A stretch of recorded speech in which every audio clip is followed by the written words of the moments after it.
Okay, so my name is Susan Kabani and I am the co-founder of Eugenie, which is a private membership platform.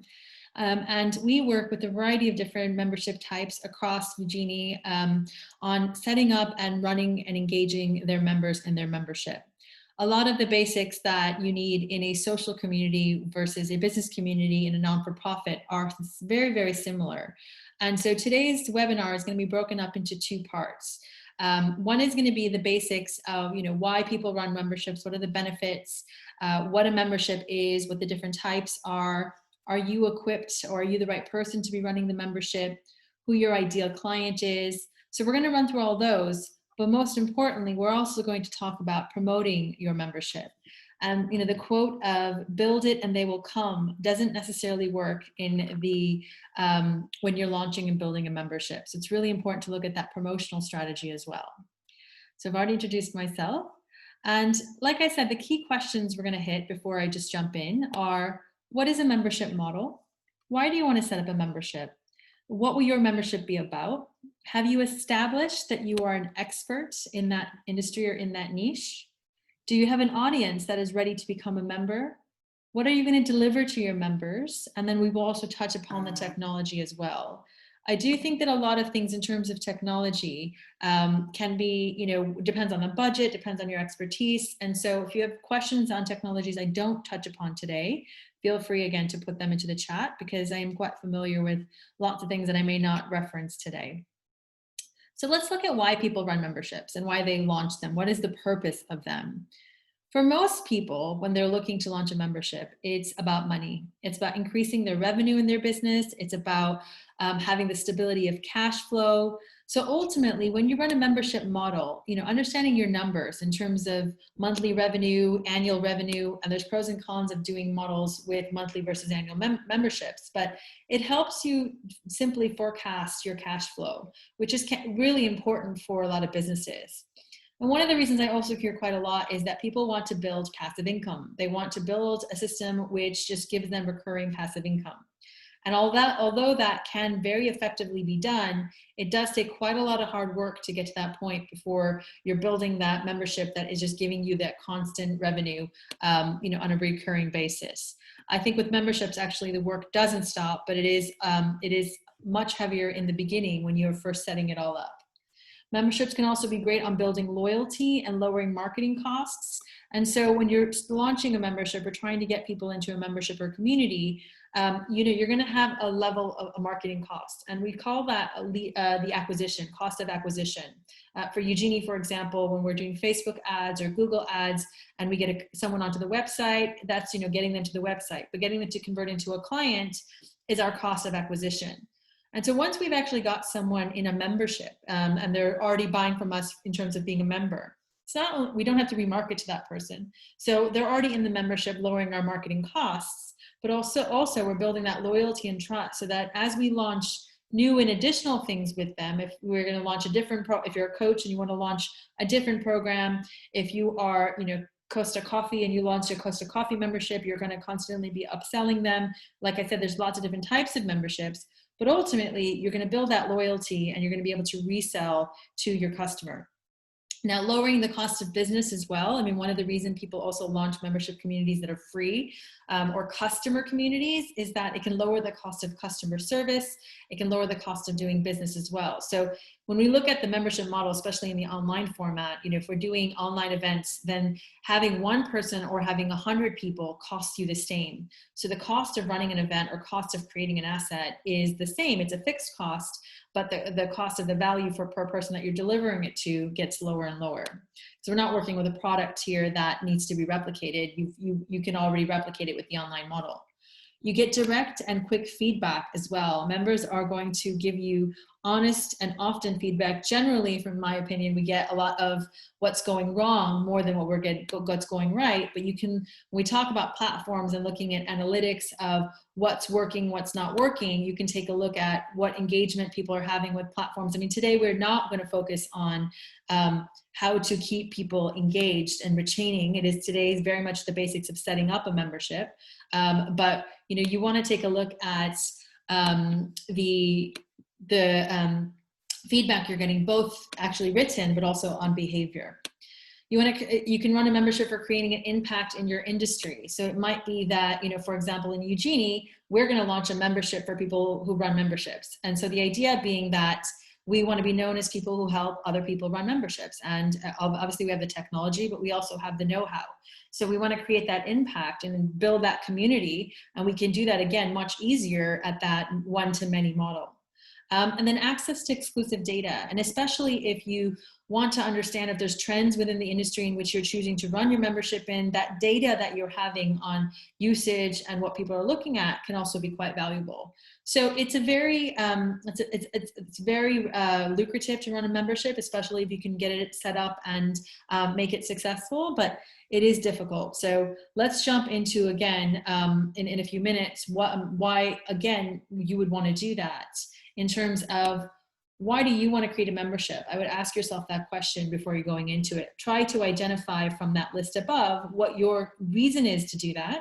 And also set some metrics for yourself as well. So, I want to create a membership and I want to make X amount of revenue. If that's your key driver, well, a lot of your strategy is going to be based upon having that success metric. So looking at why you want to create a membership is really important, because it does take a lot of hard work. And maybe you could do it in another way. You could do it with, a product, or you could be doing it, the membership model that you choose could be very different based on what your objective is. And also you want to take a look at, yes, what is your membership about, but why are you the best person to be running it? And as we're going to talk about in the second half of the webinar about membership promotion, and you can get all the membership content ready, you can get your platform ready, but if you have no one to sell your membership to, it's a very big uphill battle. And that's the number one thing people struggle with, is getting members signed up. The tech, the content, all of that, especially if you're an expert on it already, is not that difficult. It's about getting people to sign up and understanding that they're paying you, what value you're creating, and that's a recurring thing coming out of their bank account. But as you're starting to look at whether, if you're going to run a membership, you also want to start to demonstrate that, yes, you are that expert in that industry. And some things you can start doing is writing and blogging on the topic, doing interviews, and start to build up your social proof that when you launch this membership, you are the right person to be doing it, and people will want to be in that membership with you. So let's look at what a membership model actually is. A membership model is a type of business plan where an individual pays a recurring fee to access the value that your organization is creating. Now, I think a lot of us actually know what that is. So let's jump into the different types and the different pricing models. So you've got things like clubs, and clubs can be things like swim clubs, tennis clubs, gym clubs. They can be location-based or interest-based. And so that's one type of model. Then there's the very popular and probably the top type of membership out there is a professional association. And these can be writing associations, engineering, nursing associations, student associations, the people that are being brought together by an industry or professional reason. There's non-for-profits, so foundations, charities, churches. So that's definitely a type of membership model, and it's very lucrative if you can create that membership model for non-for-profits to be able to bring that recurring money in. And then businesses as well, so online courses, Amazon Prime's a membership, Costco. Once again, that's a different type of membership. If we look at different pricing models, we can break this up into two different things. So you can have a free membership. And again, this will go back to what is the purpose of your membership. Some people actually just do free membership on Facebook. They create a big feeder group of 3,000, 4,000, 15,000 people, and they use that to sell products and services. In addition, one of the tips we'll talk about at the end as well is that you can build your one feeder group and then launch multiple memberships to them. So you might create that one kind of list or that Facebook group then who is warm to then buy different things from you, or and act as members in different communities as well. You can have an individual membership price, a personal membership price, bundles, or corporates. And when we look at this second set of bullets here, the flat, the benefits, and the persona, this is for definitely payments. So not the free memberships, but the different types of payment models. So flat memberships essentially are when you charge a one-off flat fee and everybody gets the same thing. So, it's £25 a month and for every member type. And it's a simple way to calculate, and it's a simple way for you as well in terms of collecting payments. It's less complicated. The disadvantages are, however, that you might be missing out on opportunities to have a premium membership and bring in some more revenue. You might not have set up the membership to create different groups of people who get different types of content, which again can also be a struggle later on as well if you want to then expand into that. You can do a membership level by benefits. And so the different types of benefits that people can get, it might be premium, gold, that's the type of thing when you hear with that. Again, the advantages can be the increased revenue, but then there are some disadvantages of the fact that you have, decreased expenses by only offering expensive benefits to those who pay for them. So you're not getting as much exposure. And also you have to have a lot of information about what people are willing to pay for, which again can also come with testing. You can have membership levels by persona. A persona could be, for example, a parent membership, a child's membership, junior membership, depending on who the person is. You've already decided that a specific age group goes into a membership. So we have a new client launching a membership. It's a young authors community, and she's doing it by age group. So their age is going to determine what membership that they're in that particular community. This has got some great advantages because the benefits, understanding what their benefits are, segmenting, giving them curated content is really simple. You can really identify what a 4-year-old is going to need versus a 7-year-old and curate and send that targeted content. And so there's a lot of benefits there. The disadvantages are sometimes that if, let's say, you're using age and people are changing from 7 to 8, you need a system that's going to naturally do that for you, or you have to do it manually. So it's, again, looking at some of those tasks and what your technology can do. And then you can do bulk membership. So, if 3 people sign up, you'll have it at bulk, at a bulk price. So biking club, 45 pounds each person. But if you get 2 people to sign up, it's 30 pounds. And again, that can be great for families. And so depending on, again, what you're launching your membership for, your pricing model is going to be very much dependent on that. So just wanted to cover a little bit about pricing before we jumped into who is it that you want to target your membership for? Who is the people that you're going to go after? Because a lot of what you're going to create, a lot of the structure of your membership and your marketing plan is going to be based on who that ideal client or member is. And really, we do talk about it in that way. If you look at it in the general business, right? Who is our ideal client? Who should be in your membership? Tying this back to why you want to run a membership, what it's about, and again, why you are the right person to run your membership. We want to start looking at who's the right person to be in this community or this membership so that we can deliver the right type of value for them. Ultimately, before we build any content strategy, you really need to understand who it is that you are serving. And so if I was setting up a membership and it was all about people, let's say it was just focused on retention and it was all about helping our communities keep people in their communities, and they all have 1,000 members or more. And then I start getting people in who haven't built a membership yet. A lot of the content that I'm going to deliver will not be valuable for people who are about to launch one or thinking about setting one up. It's a very different membership type. It's a very different marketing strategy as well. And ultimately, I might get people to sign up to it, but they're not going to get a lot of value. They're going to get disappointed. And also, one negative review can be, as we all know, worse off than any sort of positive review. So identifying who should be in your membership will then determine the content strategy and what it is that you're going to be building. And it also might determine the different levels or different kind of user experiences, because again, taking, the membership, building a membership, whether you're running one, people can be in 3 different phases. They can be thinking about one and setting one up. They can be in the process of, growing an early stage one, or they could be a very big membership that looking for the next level or the next step and looking at different things. And so if I'm gonna be able to say I'm gonna want to target all 3 of them, then I need to have those different levels set up. I need to understand when my member is coming in, what stage they're at, so that I can deliver them the right content. And again, we want to make sure we make it really easy for the user. So one of my tips is, if you decide, whether it's 1 or 15, you want to map out each member type's user journey from end to end. And this is going to start with, as we talk toward the promotional part of today's webinar, is as I'm putting out promotional content out there, content blitzing, trying to get people to sign up to my list, that's where my user journey is starting, right? It's starting where that person is first going to see something about me. And then they're going to land on my website. And we're going to talk about landing pages as well. What are they going to see on my landing page? how are they going to sign up to my membership? What are they going to see inside the portal? What am I emailing them, or what is my content journey? So you want to have that, at least that user journey mapped out. And if you have different levels of membership, you need to do it for each one as well. In terms of value, so, when we talk about this, question also could be phrased in a different way. And essentially, it's a content-based one, right? So what are we actually putting in our membership? We start looking at what we want to deliver. We know who we want to deliver to. So we've understood that, my membership is about memberships. And I want to attract people, let's say for my first one, are people who want to set up a membership. So I'm going to support and do that. What are their key pain points? What are their challenges? It's not necessarily the quantity of my content. It's about whether my content is solving their problems. And this is whether, and a lot of experts, I've looked at a lot of the membership guys are great. This is their quote. The membership guys have so many great resources. So guys, definitely check them out. But the membership guys, they talk about, you could give 100 pieces of content. The question I always get asked by our members is, how much content do I need to put in there before I open the doors and before I let people in for the new communities?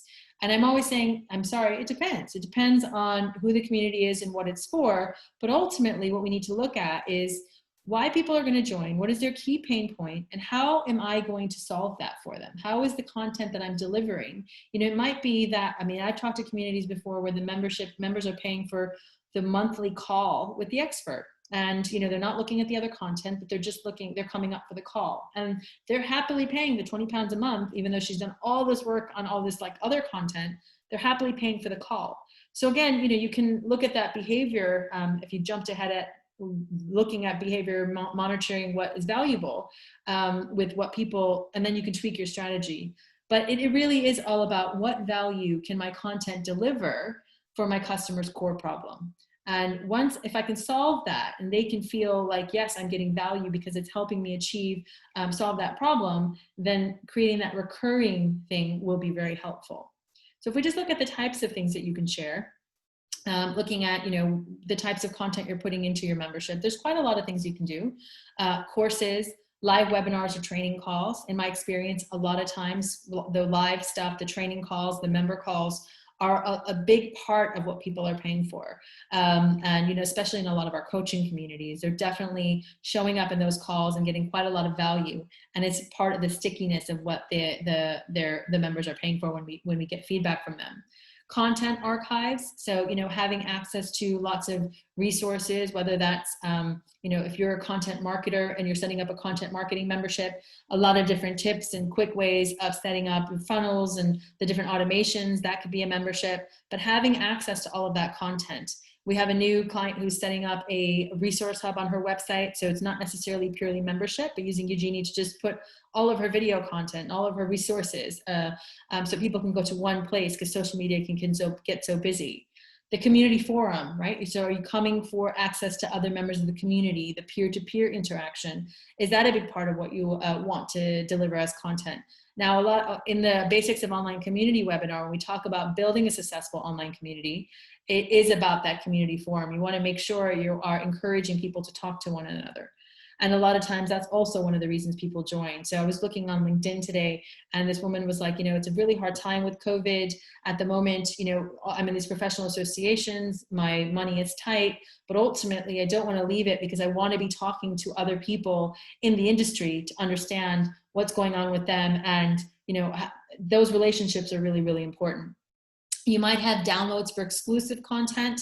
And if we're looking at, again, we're going to start looking at the promotion and the marketing side of things, but for your exclusive content, a trick is that you could create, let's say you do an expert video, a 15-minute video, a 30-minute video. Take a small 5-minute clip from that and repurpose it for social media. So you have this one asset that you are using to bring in new members. And again, the types of people that are going to value that full video are the ones that are going to be attracted to it on social media. So using your content in teaser or snippet form to be repurposed in the entire journey. The members perks, one of the things, I've definitely signed up for memberships purely because of what I'm going to save by being a member. And one of those, we did that for Amazon credits. We signed up for this tech founder membership because we knew that the value we're going to get from the Amazon credits was more than what the membership is costing me. So, sometimes it can be very hard. And I think this is where people struggle, is demonstrating that value for recurring income. But if I can see a quantifiable member perk that is more than my membership, and I'm going to continue to need that, well, it's a really easy way for me to say, I'm going to stay in, as a member of this community or this membership. Standalone content as well. So things that are just the one-offs, the how-to things. For me, it might be how to set up your membership website, how to do your content plan, tiny little things that people can use. But going into that, number 9 is cheat sheets or checklists, quick ways where people can really just look at that, quick action it, and look like, feel like they're making progress. One of the things that all the experts say in memberships is that you want people to understand, have a kind of roadmap as well. So when you're creating your kind of welcome and landing pages that we'll touch upon, is this is what you're going to achieve in this membership, if it's a 3 months, 6 months, depending again on the format of it. But then giving a way to track that progress, because if someone can track it, then they're going to be, again, seeing the value of staying inside. Workbooks and action plans, again, things that make it easy for people to do some of the work that's involved with a lot of the memberships people are launching today. Interviews, I touched about how you can use that as promotion. And then of course, members news, and celebrating member success. Sometimes in a really big membership, people will join just to get celebrated and highlighted in a community of their peers. And so that can be a great way as well for member retention and making people feel, making them feel special. So let's jump into the tech and looking at the various things that you want to take a look at in terms of choosing the right platform. I want to make sure I leave enough time for the marketing and promotion stuff, which is quite a lot of stuff to cover as well. But the hosting, when you're looking at membership sites, there's a lot of stuff out there. I mean, everything from a Facebook group, which in a sense is a very easy way to set up a membership, to building your own website. The types of questions I would ask you is, do you have the technical skills to build the site and build the funnels that are required yourself? Do you have the time to build it? I mean, let's say you do have the skills to build it. Do you actually have the time? Could your time be better spent in marketing and promotion and writing blogs? If you look at the content, who's going to write the content for your site, both from the marketing point of view, but also inside the community? Is that you? Do you need a content writer? We just did a poll of all of our communities, and we were asking, what is your main key point in running a membership? And, overwhelmingly, people were saying it was content. So, whether that's writing, it's not even, and these are subject matter experts. Sometimes it's just the time of writing the content. And so many of them have brought on a VA or an admin person to help them with some of that, just kind of writing of that content. Do you have the budget, right? So sometimes it is, you don't have the budget, you don't actually have the capacity. And also the graphics, the visuals, making your membership site feel whatever that branded look and feel that you want. So who's gonna create that for you? And so let's talk through the 3 main things in terms of the technology. So the landing page or your membership website is really important. And what is the objective here? The objective here is to convince visitors to sign up for your membership program. And we're going to talk about in the next section, as soon as you decide to launch a membership, you should have a landing page somewhere, even if it's a coming soon, even if it's, sign up for our newsletter to learn more about our upcoming membership. And I'm going to talk about some email strategies of what you want to do with that list to keep it warm. But what you want on this landing page is a compelling hook, which grabs the attention and shows value. So, that might be through testimonials, it might be through a story of how you've helped other people, but a really compelling hook, which makes people, want to stay on that site and look more at it. Images or videos of, inside, what they're going to see inside the members portal, inside the locked doors. What are the key benefits of the membership? So, at the bottom is the pricing comparison. You might have different levels of membership, making it very clear for people to understand. One of the principles in that pricing is usually people go for the middle. So, you might want to make your ideal one the middle one and have a lower tiered and a higher tiered if you're going to do multiple tiers. Testimonials or social proof in both written and video form as well. So if people don't want to read it, they can watch it. If they don't want to watch it, they can read it. And of course, the call to action. If you are doing a launch and you're using I'm going to talk again about how you can do some launch strategies, but having a countdown can also put some, kind of a time pressure. One of my clients recently just did a very effective, membership is going up, and she signed up quite a lot of people in that kind of strategy of signing people up. So you want to have that landing page that is effectively selling your membership for you as well. And then when you're collecting your signups, the next stage of that, if you look in the junior journey, is someone says, okay, great, this is right for me. I want to sign up. So the type of information that you want to be tracking, right? So in terms of, and this will also affect the technology that you're going to use, the join date and the payment status. You want something that's going to show you that. When did someone join? You know, when are they going to expire? If it's an annual, monthly, whatever membership, what their payment status is, their profile information, so their name, their email, whatever the information that might be important to you.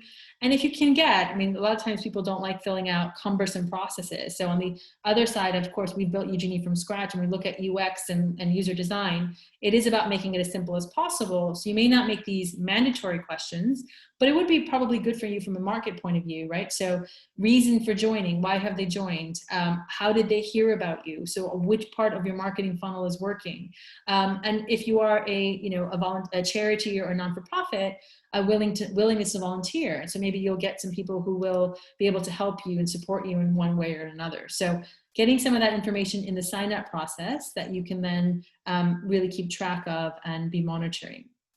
Of course, your members area is going to be very important in a membership. So, you know, elements of the members portal can include ways to access the content. And there's different styles of doing that. There are, simple list formats. So I've been talking to someone today who wanted to get just a simple list of videos and they want people just to watch them in a specific order. So ways to access the various bits of content, a calendar for booking events or additional courses if that's a part of what you want to offer. And I really do think live events, live or online events are a big part of running a membership today. Member forums. So how do the members talk to each other? If that's important to you, what is that kind of format? Just a quick tip, if you're running a Facebook group and you're charging for it, look at Facebook's terms and conditions. If you're not using their tool, it is actually contrary to their terms and conditions. And they put in the term, I can share this with anyone that needs to know it, but they're saying, yes, use Facebook for your community, but your membership stuff also needs to sit someplace else if you're charging for it. Messaging with you and other members. And so again, that kind of messaging, and then ways to manage their accounts. You do want to make it easy for people to upgrade, change their information, and manage their account. So building your list, and I think I came back to, the first thing is that as soon as you decide that you're going to build a membership or run a membership, is starting to build your mailing list. This is probably the toughest task that most membership owners face, or online community people who are trying to build a paid community. This is the hardest bit, and building that list from as early as possible is super important. So, pretty soon you're going to see a page on the Udemy website about our new membership to support people running their membership, and that will be platform agnostic, so it won't be just for people who use Udemy. But we're going to want to start building that list, and then let's talk a little bit as well about what we're going to do with that list to keep those people warm. But a good launch plan needs to do 3 things. So, you're going to want to increase awareness. So first thing, of course, no one can join a membership if they don't know about it. So you want to increase awareness. You want to raise interest, and ultimately you want to build demand.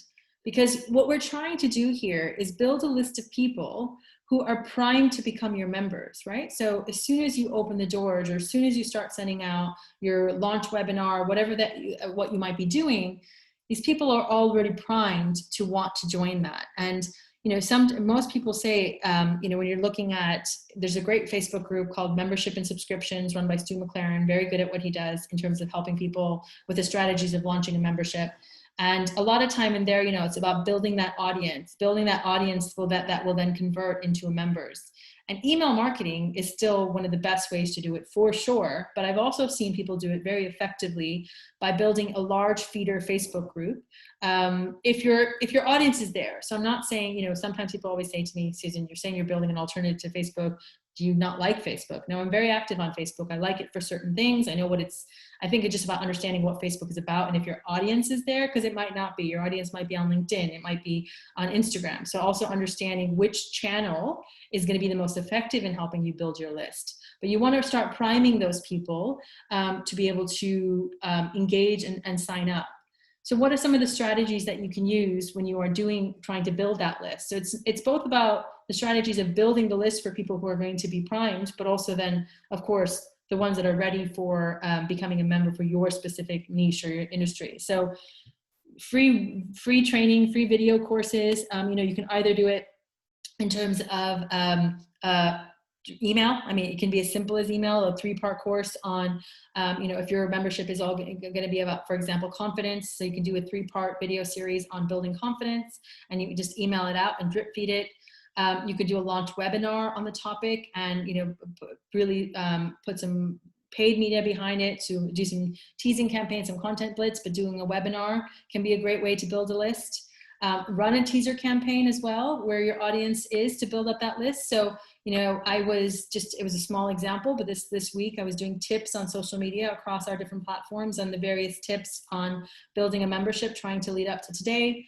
So, starting to build that teaser campaign and really looking at the audiences though. So if you're using Facebook, Instagram, LinkedIn, looking at the where in those platforms also does your audience sit? Which hashtags are the best for them? If you're using Google, what search words are people using? So for us, for example, how to build an online community. That's, and there's a lot of great tools with Google that will tell you the cost per click and the acquisition costs, but you want to really understand where your people are sitting and how to actually get your content in front of them.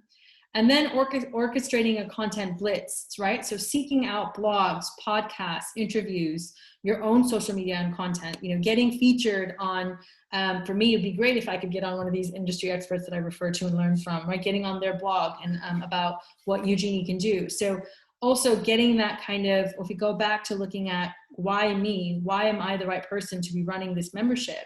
It's building my preeminence in the field, building my expertise, which again will also attract people. So having that content blitz so that people really know, which is all really priming people as we get them into the list and building trust with them so that they trust you.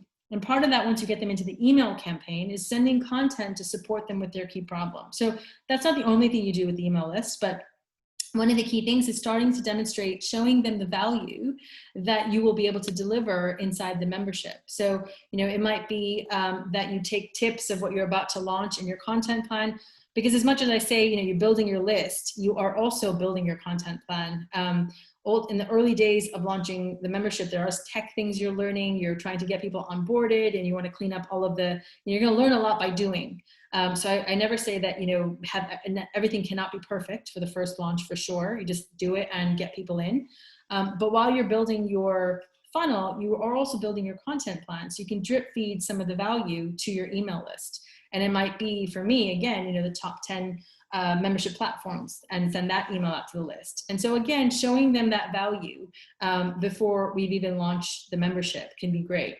You can also use that list for beta testing. So I have another community right now that actually is using them to be the beta testers of their community, getting some amazing feedback, about the different tags in the community and the different groups, and how to kind of configure it. We're getting really great feedback from the beta testers. And then ultimately, what we want to do when you're ready, so you've now primed that audience, you've built that list, you're sending out this content, you're keeping them really kind of warm. When you're ready to launch it, then you want to create that no-brainer kind of joining price for your initial members, and also with an opportunity to try before you buy.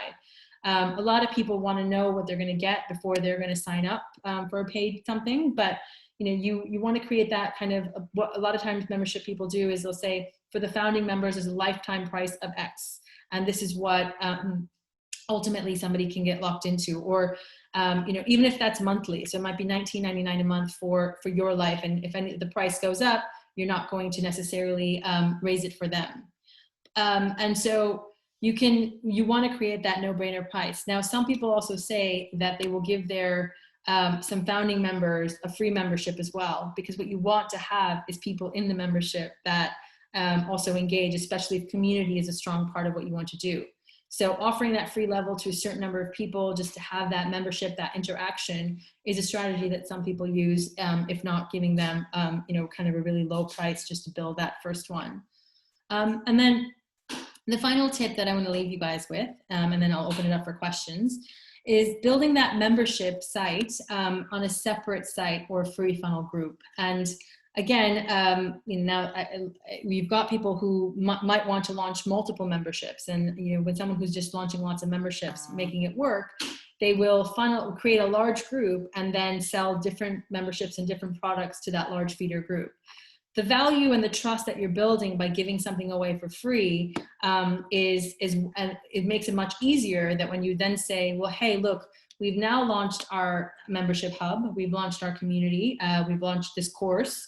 It makes it much easier because they have already been getting value from you. They already have a sense of what they're going to get by being inside this membership. So, you know, especially if, again, that list as well, because your list is your gold and your magic, is if that list can then be used for multiple different launches, it can be a great asset to have as you're growing and expanding your offers and services. So that's the last slide in terms of the content that I wanted to cover. It's a lot of stuff I appreciate. I'm definitely happy to share the slides or go into more detail. But I'm gonna go ahead and stop my share and just give those of you that are here, give you guys an opportunity if you'd like to ask any questions. Yes.